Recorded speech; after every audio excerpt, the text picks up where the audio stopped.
guys all so much for coming tonight. It's the first 86 Mondays that ToFoodies is hosting. This is actually a program that's been going on for 8 years. So very honored, very proud to be a part of this. Really, this is not about me. This is not about ToFoodies. This is not even about the Drake. This is about all of you guys. This is about restaurants and chefs and people that work at them, people that have their own businesses. We are really coming together for them at all times. Well, it's going to be once a month. And very proud to be a part of this legacy. So thank you to the Drake and Ivy Knight for creating this space. Let's give it up for them. And thank you to our panel, our amazing restaurants back there. If you haven't tried them already, we're all going to get a sample of the greatest things that they do. Every one of them has done something new and exciting this year that I'll tell you a bit more about later. And without further ado, our lovely panel.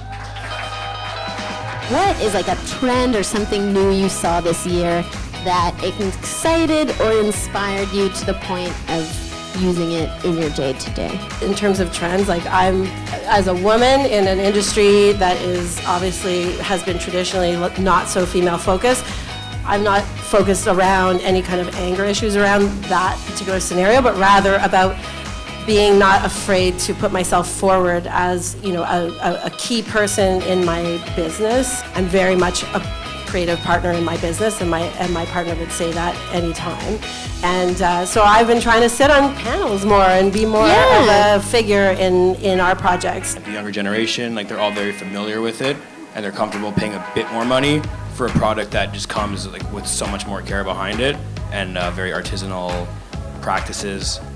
And the Drake's all tastes really good because the product is phenomenal. One of the things that really sort of gets me pumped to write about a place or talk about a place or visit a place is not just, you know, whether they do something well, but like whether or not they have anything to sort of say more broadly about like food culture, add something to a conversation, whether that's like a place with a really interesting backstory or whether it's, you know, for example, groups in the food industry that are sort of doing broader work around like advocacy. The Dandelion Initiative are really, really great. They're doing like anti-sexual assault and sexual violence training in bars.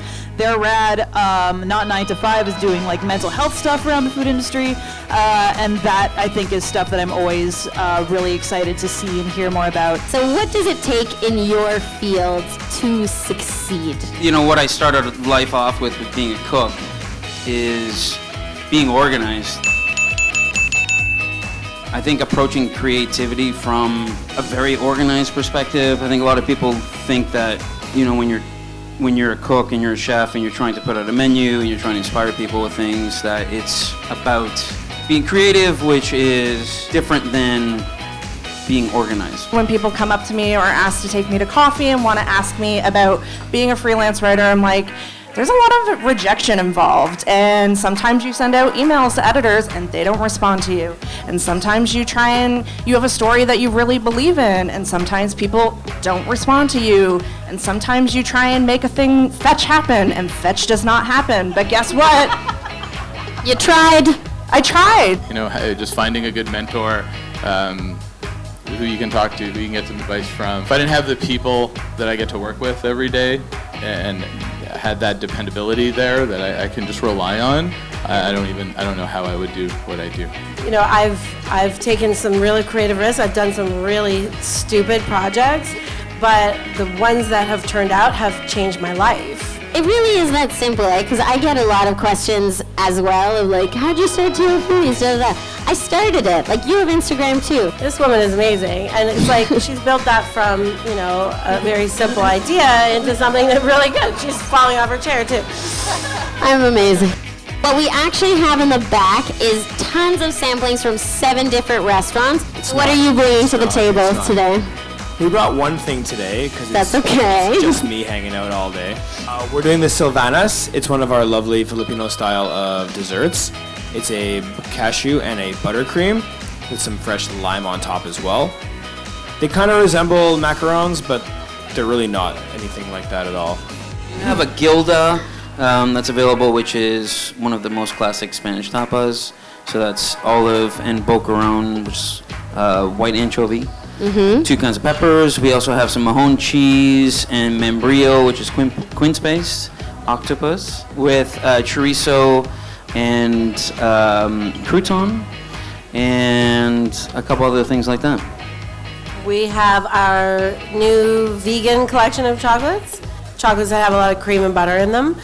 In this case, we felt that we needed to share it with our dairy-free and vegan friends, and they're called the Aura Collection.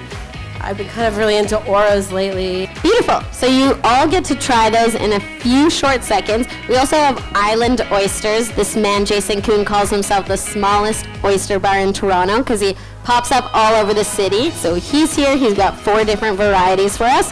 Then we've got Fonda Lola. They're doing a whitefish Mexican ceviche. Carlotta Bar. They are in the Beverly Hotel with Mexican street food in a relaxed space, and they've got a braised adobo pork shoulder on a bun.